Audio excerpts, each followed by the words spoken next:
quick introduction. My name's Stephen Marcus. You're on the Gangster London tour. You might recognise me, as well as being your beautiful tour guide tonight. I am also an actor still. I run the tour that's called the Gangster London tour. I've been doing it now for, this will be my 5th year. What we're going to do is we're going to go around this area and I'm going to show you sites of real gangster events. Being in this area, it's predominantly the Krays, but there are other gangsters around here as well. People come from all over the country, they come from all over the world. I've just done a tour this morning for American students. People are fascinated by the whole gangster crime genre, and that is because there is an element in all of us, I think, in all of us that wants to be a little bit on the edge, a little living outside the law, slightly outside of society. A lot of us don't have the balls to do it. Listen, anyone who's actually making their money today by selling or promoting their criminal past or their criminal associations owe it to the Krays. They started it and we all owe it to them, all hell.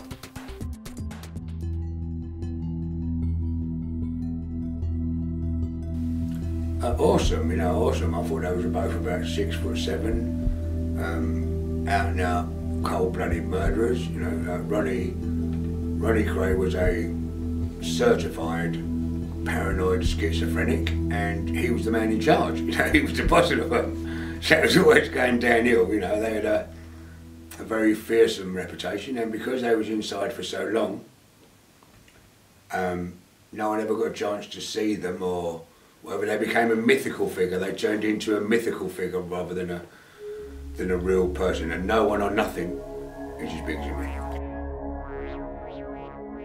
I do believe that they're that famous because the romantic naughty boy of the time, yeah, they ran the boxing club, they helped everyone in the street, they only hurt their own. Yeah, there's a lot of romance around that, you understand what I mean? Whether it be true or not, it doesn't matter, you know, none of us will ever know, we didn't live in the era, and everyone loves a good story. Let's not the truth ruin a good story. As far as fan mail goes, I mean, I know, but could you tell me what sort of fan mail they got while they was in prison? And how it grew more and more the longer they was in? Unbelievable, because the fans that they actually had at the end were not alive when they was doing the crime. Absolute massive, and the youth of today still want to know it.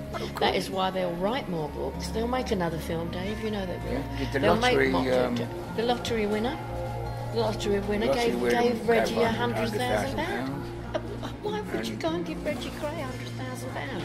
It's hero worship. Well, you can only spend £4 a week. He's in prison. I don't know what you're going to do about it. Well, he did give a lot of it away, and he subsidised a few people in there. But the fan mail was immense. Absolutely. Not so much Ronnie because he wouldn't answer so many letters of Reggie. The whole mythical thing about them, it is undeserved, but it seems like such a money-making and... It's a gravy train. Yeah, of course, and the new set of fans that are now reading up and bigging up the Krays are 20-year-olds who've never heard of it. They're bought into the myth. Do I think the public's interest in the Krays will continue? I bloody well hope so, because otherwise I'm out of a job. No. I do actually, yeah.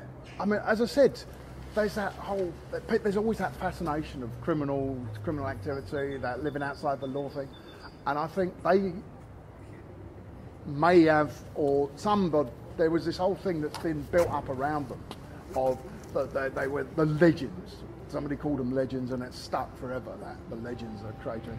You look at their funerals, there were thousands and thousands of people online in the streets, etc., to their funerals. And this whole myth of the Krays is going to continue and be built up, and it's going to grow and grow until one day it's probably, you know, Robin Hood was probably a thieving little horrible git, but now we think he was a hero, robbing from the evil sheriff of Nottingham and King John, and giving and helping the poor. And I bet he didn't really do that. I bet he was an horrible thieving git who robbed anybody that came across his path.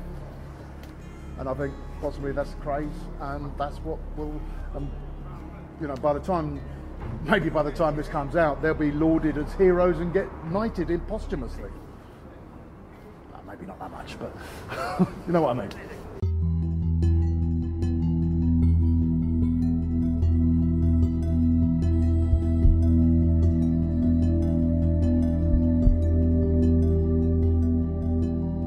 two ambitions: money and status. He wanted to be very, very famous.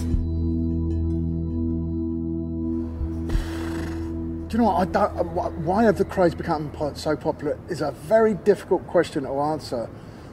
Number of reasons. Different people have it like them for different reasons.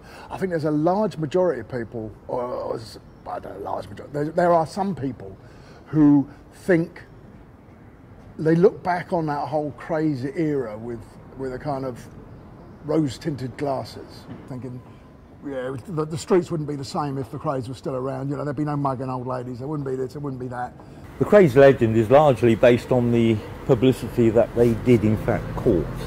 You had they had David Bailey, for example, who photographed them famously with their brother Charlie behind them, the three of them together. It's an iconic image. They wanted to look good. They saw themselves as hoodlums and gangsters, but in a sort of a Hollywood sort of fashion. They even courted Hollywood itself. The infamy also came because they chose, with their self-publicity, to become, photographed with big legends of the day. So, you know, when Sparrows Can't Sing was filmed at one of their clubs, you know, Barbara Windsor was standing alongside them. You know, she also had a lot of the other big names with her that night, and you know, George Raft, you know, came in and was an ambassador at the Colony Club. He had his name on the cards. He was associated with the Krays. They're always photographed for the big name boxers like, you know, Henry Cooper and others. So for me, it was because they courted the publicity, and always were iconic figures, if you like. But the murders ultimately, which saw them lifed off, Cornell's and McVitie, and of course their involvement in the disappearance of Frank Mitchell, is what people always remember. And I think as well, just the image, the iconic image of them in suits and walking through London in this reign of fear that they had is what ultimately makes them iconic. And subsequently now films have been made, over 3 films, another one in the pipeline, and now I think we're up to something like 60 books on the Krays. So that's why the legend is well and truly alive still.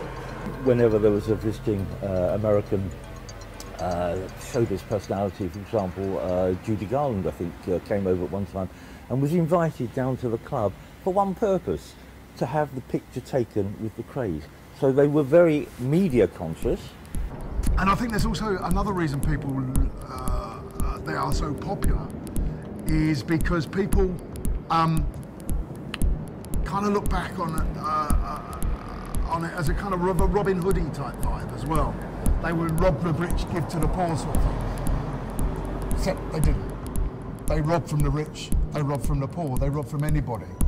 If they wanted money and you had it, they took it from you. Why do you think they've become so worldly famous? Why? Well, there were plenty of gangs at the time, wasn't there? But nobody wants to write books and make films, say, about the Richardsons. They don't want to write about the Nashes. They don't want to write about any other gang, only these two. I think basically it starts off with being twins, because there were 2 of them, and there weren't anybody else of twins in any gang. At the time, the East End of London was the main cog, yeah? It was an East End, and it's grown into a myth. It's like a Robin Hood story now, isn't it? If something is locked away from you, it becomes more mythical. That's right. But I'm afraid no one or nothing is as big as a myth.